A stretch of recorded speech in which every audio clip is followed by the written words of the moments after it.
Buenos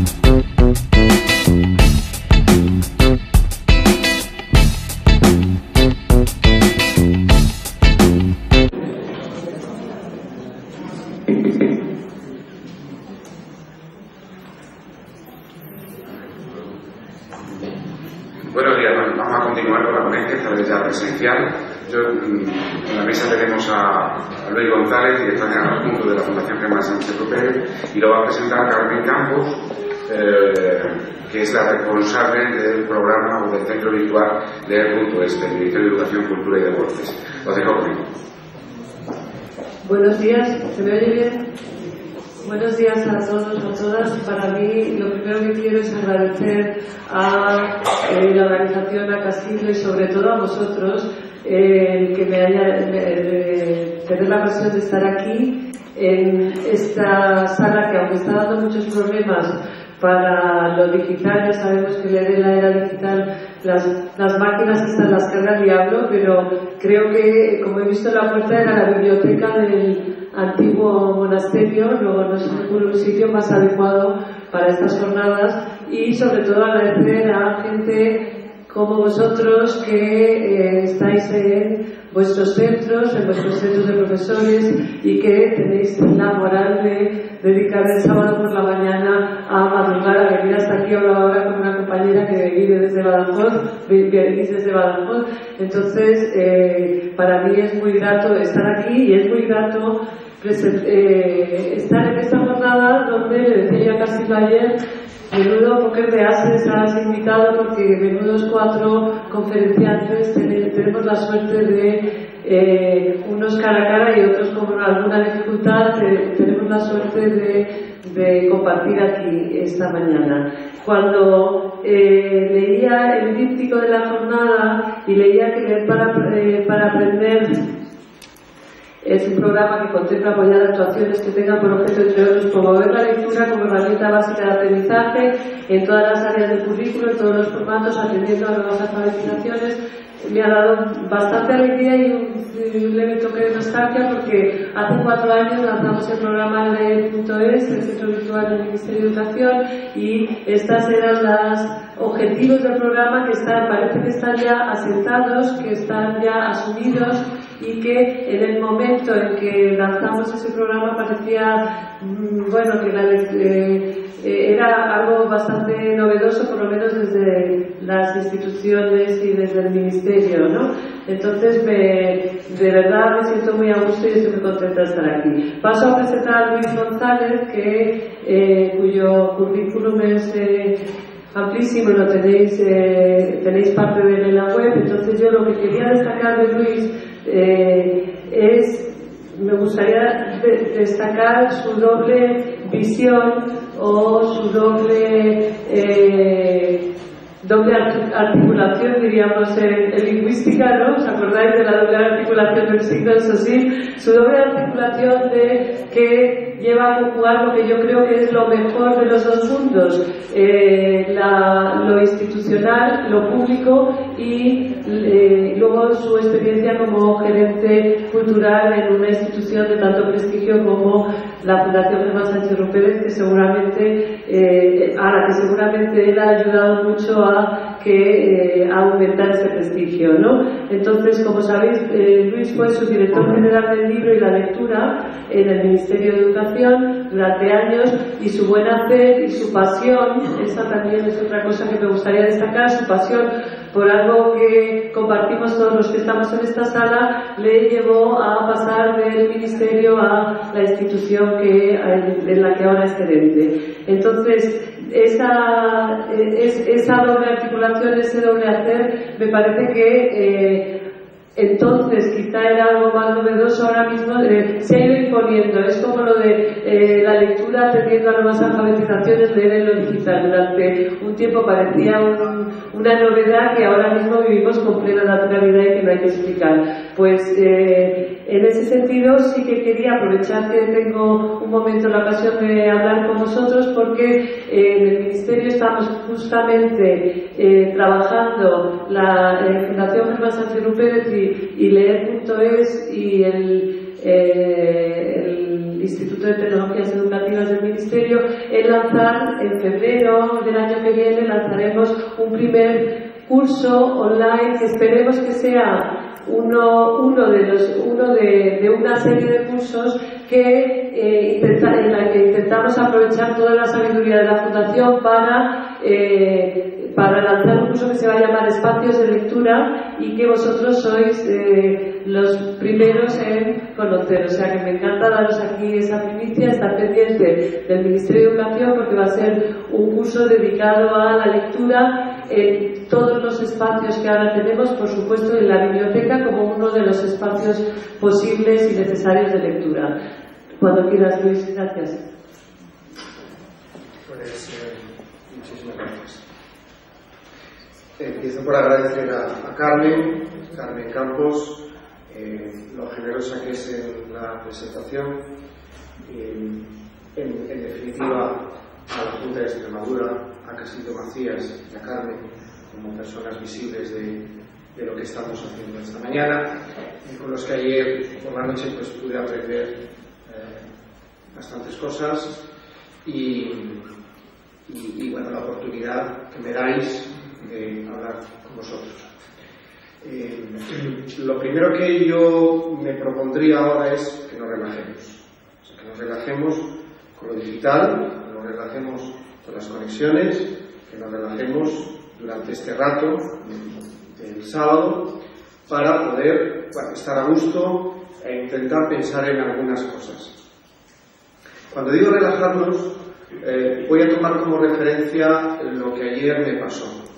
Yo ayer venía muy contento a Cáceres, hacía 1000 años que no venía aquí, y venía muy contento porque el título de la jornada me parecía estupendo. Es un título que además inventamos, digamos, como ha dicho antes Casildo, y que incluso pusimos en unas camisetas hace 2 años cuando el alcalde de Madrid vino a ver la obra de lo que entonces era un proyecto de un centro dedicado a la lectura en Madrid, que se llama Casa del Lector. Entonces a los periodistas les dimos unas camisetas en las que ponía a qué llamaremos leer. Y venía muy bien, muy relajado, hasta que tomé la decisión de que, como no sabía exactamente dónde estaba el hotel, pues llegando ya a Cáceres, en el navegador, pues puse la dirección. Estuve 1 hora dando vueltas. 1 hora. Y con el orgullo que uno tiene de decir, no, o sea, esto no puede ser. Esto es como 2001 al 9000, no puede vencerme. Me venció. Finalmente llamé a Casildo, cuando ya me mandaba hacia Trujillo otra vez, como que desesperado el navegador, y entonces llamé a Casildo, a quien no conocía, y en 2 frases me aclaró el panorama. Luego hice lo que me aconsejó, que es pregunta cuando estés en no sé qué zona. Pregunté a un navegador humano y llegué perfectamente bien a mi destino. Esto explica un poco, es una metáfora un poco del momento en el que estamos viviendo. Todo lo que tenemos es imperfecto. Todo lo digital es imperfecto porque estamos en la prehistoria de la tecnología que nos va a permitir vivir en esta sociedad digital, en esta economía digital.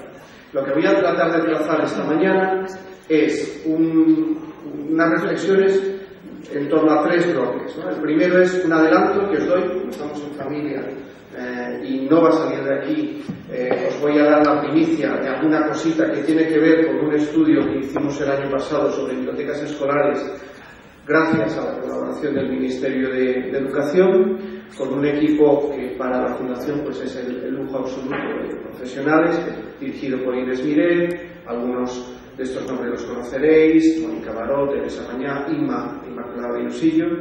Hemos hecho un estudio que trata de reflejar qué ha pasado desde el año 2005, que es cuando hicimos el anterior, hasta ahora en el terreno de la lectura, en concreto la biblioteca escolar en los centros.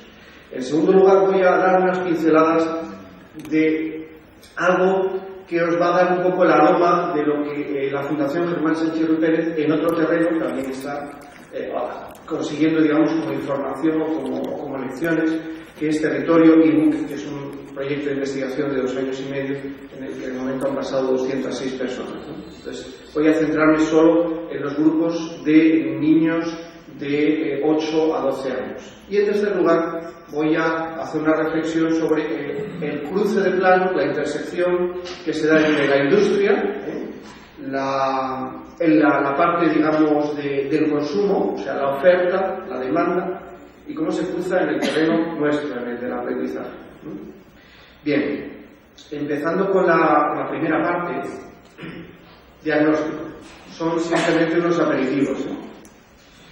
¿Qué ha pasado con las bibliotecas escolares? Bueno, me gusta hablar en 3 frentes. Valor, qué valor se otorga a la biblioteca escolar en el sistema educativo español, los medios que tienen las bibliotecas escolares y, bueno, cómo se inserta en la dinámica, ¿no?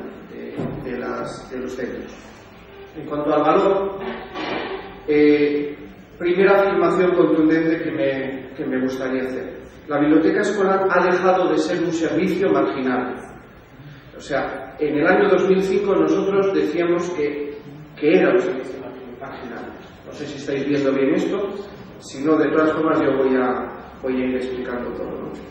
Deja de ser un servicio marginal en los centros educativos, porque se integra en la actividad pedagógica, ¿no? ¿Cómo se pone en manifiesto esto? Por una parte, la biblioteca escolar es percibida como un valor importante del centro educativo. Por el 85% de todos los equipos directivos que han pasado por la investigación, que ha sido bastante amplia, y por el 60,6% de todo el profesorado, cosa que antes no sucedía. También podemos afirmar esto porque más del 56% de los centros han participado en algún proyecto de mejora de la biblioteca escolar. Eso es muy importante. Ha habido una actividad en el ámbito de la biblioteca escolar de impulso a las mismas. El 76,6% de los responsables de las bibliotecas escolares depende directamente de la dirección del centro. Y más del 78% de los centros en los que se ha realizado la investigación disponen de un plan de lectura y escritura. Eso es un cambio muy notable respecto a lo que nosotros habíamos obtenido en la radiografía que se publicó en el año 2005. Medios. Se ha detectado una mejora paulatina y general. Lo más importante es que es una visión generalizada de mejora en cuanto a la dotación de medios, porque se han incrementado los medios económicos, es decir, se ha incrementado el presupuesto ordinario, como sabéis, mejor que yo, es el presupuesto que cada centro asigna en función de las prioridades que se fijan, y se han dotado presupuestos extraordinarios específicamente dirigidos desde la administración educativa para el fin de potenciar la biblioteca escolar. Más del 68% de las bibliotecas escolares visitadas dispone de medios aceptables, de condiciones aceptables.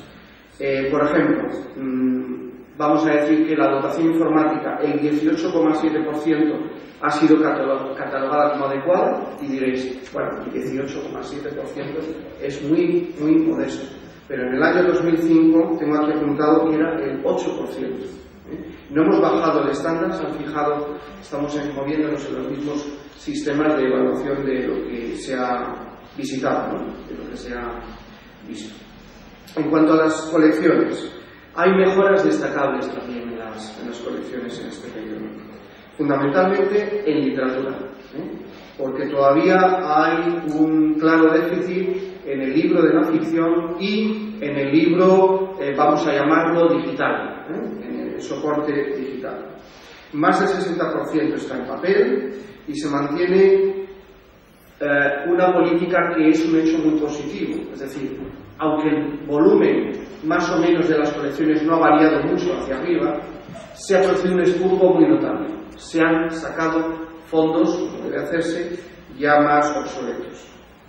Y luego, respecto a personal, hay dos grandes tendencias. Una, está aquí apuntada, que es la profesionalización, es decir, se ha hecho un esfuerzo y se ha detectado que hay una mejor formación, que se asume una gama muy amplia de funciones, cosa que en el año 2005 no salía de esa manera. Y hay, por otra parte, una tendencia a la reducción de funciones más de carácter técnico por parte de los bibliotecarios escolares. Y en cuanto a la dinámica, perdonadme que vaya tan rápido, pero así tocamos varias cosas y luego nos detenemos en donde lo consideréis conveniente. Hay un incremento de la actividad, como he escrito ahí. Es decir, por una parte, el horario de apertura, aunque cambia en función del tipo de centros, la conclusión general es que en los colegios públicos de primaria aumenta con mucha claridad y que los horarios de apertura se reducen tanto en los colegios públicos en secundaria como en los concertados. En cuanto a los servicios, el 70% ofrece préstamo individual, préstamo de aula y consulta como servicios. Del 25 al 50%, esto no lo puedo desglosar porque es un poco complicado de explicar, por eso hago este abanico. Del 25 al 50% ofrece servicios relacionados con las TIC. Lo máximo que se recogía en el año 2005 era del orden del 20-25%. Y ahora tenemos una situación en la que en ciertos segmentos de los servicios TIC, o sea, de tecnologías, estamos ya en la mitad de los centros. Y puedo hablar también de los usos. Vamos a ver. En primaria, los libros siguen teniendo una presencia permanente. Llamamos libros en el lenguaje antiguo, libros en papel. Pero hay un incremento de los medios electrónicos. En eso, los usos preferentes se centran ya, cosa que no pasa en primaria, en los deberes, en el estudio con apuntes, en la consulta de libros, en la búsqueda de información en Internet, que ya aparece. Es un tipo de usos más, vamos a decir, funcionales. El uso de Internet como fuente de información, eso se ha disparado respecto a los datos que nosotros teníamos en 2005. Y en el caso de bachillerato, la tendencia, digamos que arranca en primaria, se exagera más. ¿Qué quiero decir? Que si en primaria estamos más en el papel, en bachillerato ya nos hemos ido claramente a lo digital. La consulta de materiales impresos tiene una fuerte presencia, pero Internet es la fuente básica para hacer los deberes y para, digamos, es el uso más extendido entre los alumnos para el acceso a la información y realizar trabajos. Comunicación digital. ¿Qué valoramos en comunicación digital? Para nosotros era muy importante, aunque no esté tan resaltado, digamos que las directrices de IFLA, ILA, etcétera, etcétera, el grado de proyección de la biblioteca como a través de una serie de medios de comunicación, una web, un blog. En 2005 esto no existía. Ahora encontramos que el 7,6% tiene una web propia de la biblioteca escolar, el 11,9% tiene un blog y el 9,3% usa el correo electrónico para la difusión cotidiana de actividades. En este sentido, por ejemplo, en las bibliotecas escolares anglosajonas, tanto las británicas como las canadienses o norteamericanas, estarían en un 90%. Pero es un salto, es un camino que se está detectando.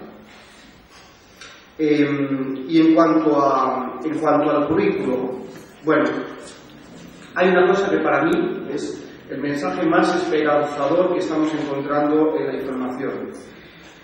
Se produce un avance muy claro en la formación lectora de los estudiantes. Es decir, el sistema educativo de cada una de las comunidades autónomas ha entendido que la alfabetización, que la formación de usuarios, que la formación lectora en la investigación documental, por ejemplo, es una pieza fundamental. Y bien, yo creo que, digamos, que resumiendo, si acabo con esto sobre todo, estamos en el buen camino. Progresamos adecuadamente, como diríais vosotros. ¿Qué nos está pasando? Aparte de que esto está un poco escandallado, Lo que estamos detectando desde la Fundación es que en el entramado educativo se está produciendo una evolución, que es una evolución, creemos que imparable, más allá de que en un año haya presupuesto para esto o para esto no, y si queréis luego en otro momento podremos hablar de estas cosas. Vamos a intentar, o voy a intentar relacionar con vosotros qué significa esto en este entorno respecto a lo que está ocurriendo con la lectura en general. Y ahora ya no nos quedamos en la educación. Ahora vamos a hablar de qué le está pasando, qué nos está pasando como lectores. ¿Quiénes de vosotros leéis el soporte digital? Levantad la mano. Bueno, y los que no leéis el soporte digital, ¿verdad? ¿Que nunca leéis el periódico en el ordenador? ¿Quién lee el soporte digital si entendemos que leer el periódico en el ordenador también es leer el soporte digital? Todos. ¿Qué quiere decir? Para empezar, vamos a ver de qué estamos hablando. La industria y los medios de comunicación tienden a hacer la equivalencia entre lectura en soporte digital y aparaticos de lectura. Readers, tinta electrónica, tabletas. En Estados Unidos, que es el mercado más maduro, la mayoría de la gente lee en la pantalla del ordenador. Eso ya, que lleva bastante tiempo, eso ya ha producido un cambio en los lectores. Nosotros en la Fundación Germán Sánchez Ruy Pérez decidimos en el año 2009, principios de 2009, que el hecho de que se leyera cada vez más la lectura hipertextual en ordenador, el hecho de que aparecieran en el mercado los dispositivos electrónicos de lectura, nos llevaba nos sentíamos obligados a entender qué le pasaba al lector. En aquella época yo estaba documentándome mucho y veía muchísima información, mucho análisis sobre si es mejor el Kindle, si es mejor el Nook, y a nosotros lo que nos interesaba más que hablar de los aparatos era ver qué le podía suceder a un lector en este entorno. Entonces pusimos en marcha un dispositivo de investigación con nuestras bibliotecas, con nuestros equipos, y además ayudados por gente experta en cosas de las que nosotros no sabemos gran cosa. Por ejemplo, Emilio Sánchez Miguel, que a la señora Campos le sonará muchísimo, que es una autoridad absoluta en materia de comprensión lectora de la Universidad de Salamanca, le pedimos que nos ayudara también a trazar qué le pasaba al lector en términos de comprensión lectora cuando utilizaba un soporte digital. A Juan Mata, que a muchos de vosotros, y desde luego a Carmen pues también os sonará, le pedimos un enfoque más etnográfico, es decir, más también de la parte emotiva, de la parte relacional de lo que les podía ocurrir a los lectores en soporte digital. Y a un equipo de gente más de perilla y piercing, al laboratorio Orio Media Lab, les pedimos que nos ayudara a desentrañar si se estaba produciendo una apropiación tecnológica de un tipo o de otro. Pusimos a grupos por segmentos de edad, desde los 8 años a los 80 años. Empezamos con los de los mayores. Y además utilizamos en cada caso dos grupos. Un grupo experimental, que trabajaba con nosotros, con nuestros equipos, y un grupo de control. Al grupo de control le decíamos, mire, aquí tiene usted este aparatito, dentro de 3 meses vuelva que le vamos a hacer más preguntas. Y con otros trabajamos en dinámicas, las habituales y otras que fuimos inventando de nuestras bibliotecas. Es decir, equivalente a lo que los centros educativos hacen también con los alumnos a través de la biblioteca escolar, buscar actividades, reforzar, lo que solemos llamar fomentar la lectura, animar la lectura. Bueno, como consecuencia de esta situación, yo puedo afirmar que estamos en un momento en el que la lectura empieza a significar cosas nuevas. Por eso hablo de resignificar. ¿Qué hemos concluido? No os voy a contar la investigación, que está siendo muy divertida, está siendo apasionante, sino solo 6 pinceladas que podemos sacar respecto a esto. Por una parte, y además seguramente todos va a parecer de perogrullo, son lectores interactivos, mucho más interactivos de lo que eran los lectores puramente analógicos. Porque para mí, una de las grandes transformaciones de la lectura se produce en el terreno de la comunicación. diferencial. La lectura siempre ha sido comunicación, siempre ha sido comunicarnos con el autor, de alguna manera. Pero ahora nosotros vemos que los lectores, además de comunicarse con el autor, se comunican con el texto e interactúan con el texto. Yo en México di una conferencia hace 3 años que titulé Hackear la lectura. Los lectores, los más jóvenes, esto ocurre muchísimo más, es decir, la gente mayor se enamoró con el cacharrito de tinta electrónica, a la semana ya se habían enamorado, y esas navidades, como lo habían tenido que devolver, yo creo que fue en noviembre, pues me parece que la mitad de ellos le pidió a su familia le pidió a los Reyes Magos un lector de estos, ¿no? Pero ellos hacen una lectura lineal, secuencial, la que hacemos cuando leemos una novela en papel. Los chicos y los niños, no. Ellos, por supuesto, discutían con los autores, esto lo tenías que haber hecho de esta manera, de esta otra, etcétera, etcétera. Y trabajaban con el texto y lo ensamblaban de diferente forma. Es un lector multimedia. ¿Qué quiero decir? Sobre todo los más jóvenes son propensos a cambiar de soportes de lectura y a realizar diferentes actividades. Es decir, leen en papel, leen en tinta electrónica, leen en el ordenador, leen en la tableta, en función de lo que quieran hacer. Y realizan actividades muy diferentes con el mismo aparato. Sebas, que es una de las personas de Peñalán de Bracamonte que intervino en la primera fase, le encantaba porque llevaba en la mano 800 libros. Y eso le daba un poder tremendo como lector, ¿no? Y lo que quería era leer y ya está.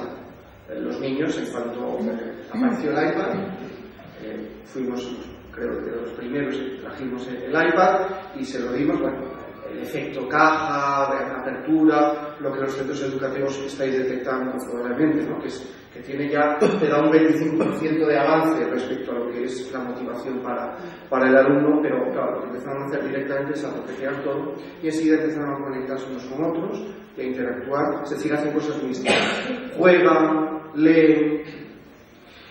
¿Qué les pasa? Que son lectores en brújula, también los más jóvenes. ¿Qué quiero decir con esto? Que son jóvenes, de lo que hablará Daniel, entiendo, seguramente Daniel Casain, son jóvenes que no perciben las enormes carencias que tienen, ni tampoco las carencias que tienen los dispositivos. ¿A qué carencias me refiero? Bueno, pues a que no saben que una búsqueda de Google te puede salir por encima, Chiquito de la Calzada, de Francisco Rodríguez Adrados. Es decir, y para ellos vale más Chiquito de la Calzada, hablando de lenguas indoeuropeas, que Don Francisco. Jerarquía de fuentes, relevancia de fuentes. ¿Qué hay detrás de cada fuente? Lo puede haber escrito una secta, un partido político, una empresa. Los niños, los chicos van con una ingenuidad bastante notable en ese terreno. Estoy hablando de generalidades. Y luego, respecto a los dispositivos también. De hecho, cuando comparamos los resultados, luego lo veréis, de unos grupos y otros, los que habían trabajado con nosotros eran mucho más críticos, por ejemplo con el iPad, y sabían usar mucho mejor el iPad que los que lo habían hecho por su cuenta. Luego son lectores sin privacidad. Este es el correlato de otra cosa que voy a decir al final, ¿no? Este puede llegar a ser un problema. Kindle, yo leo con la aplicación de Kindle en el iPad. Kindle sabe cuándo leo. ¿Dónde estoy? Si estoy en Segovia, si estoy en Cáceres, en un hotel, si estoy en Madrid, en qué parte de Madrid, si estoy en mi casa, si estoy con una amiga especial, si estoy en el trabajo, por así decirlo, cuánto tiempo leo, si una novela me aburre al principio y luego me gusta la parte intermedia y luego me deja de gustar, si abandono una lectura, si compro un libro y no lo leo. Esto es lo que se llama Big Data. Bien, eso tiene una parte muy positiva, por ejemplo, aplicada a la educación. Pero como decía ayer en una reunión en la casa de Carmen, cuidado con esto, porque hay un señor ruso que es amigo de Putin que ha inventado una tableta, que además de tableta sirve para, digamos, tinta electrónica y tableta, que todo esto lo explota de una manera mecanicista. Lo manda a un gran ordenador y luego a los niños les dice, oye tú, te estás desviando, ve por allá. Entonces, esto tiene una parte positiva y también tenemos que entender que lo digital nos arroja algunos problemillas. Nos pone encima de la mesa algunos problemillas. En el caso de las bibliotecas públicas, fijaos, ocurre una cosa curiosa, y es que una cosa que forma parte de la ética de la lectura pública, que es el anonimato. Es decir, los bibliotecarios, su código ético, no pueden decirle a nadie qué préstamos o qué lectura hace una persona. ¿Qué ocurre? En Estados Unidos hay una gran